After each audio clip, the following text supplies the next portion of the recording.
It is still about vanity in our first reading coming from Ecclesiastes. And it's interesting how it began. Uh, Young man, go and do whatever you like, basically, is what it is saying. Whatever your heart desires, go for it. Whatever you feel you need, you want, go. Grab it. And then comes the warning. But know that in all of this, you will be judged.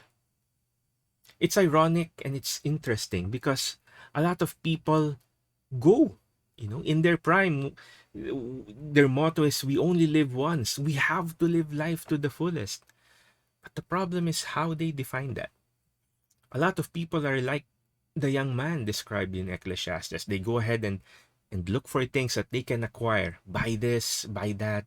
Be like this, be like that. When I have all the money I can get, then I will be happy. When I can be in this position, finally, I will be happy. And yet,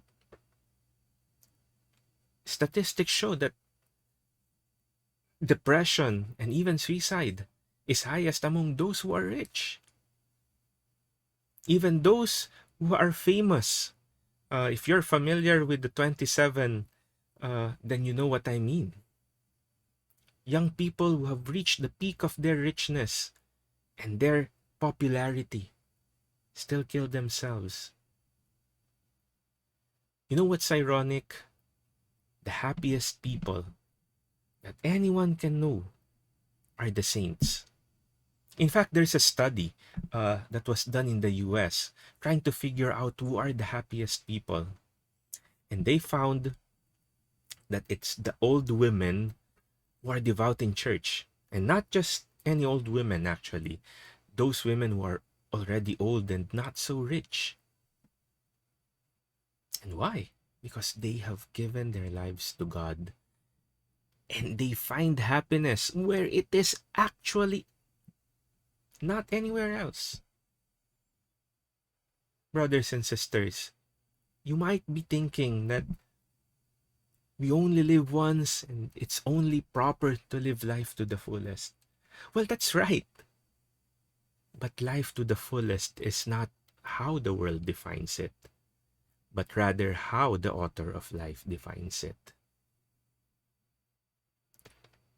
God asks us to do things not because He wants to punish us, but because He knows that those are the things that will really give us peace and happiness. And it's a proven fact.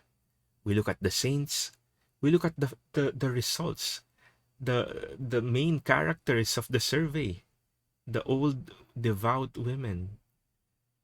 And there we can see clearly what happiness can be. So how are you living your life? Are you ready when the time comes? Or are you just trying to figure out what you can get, who you can be, rather than giving your life to God?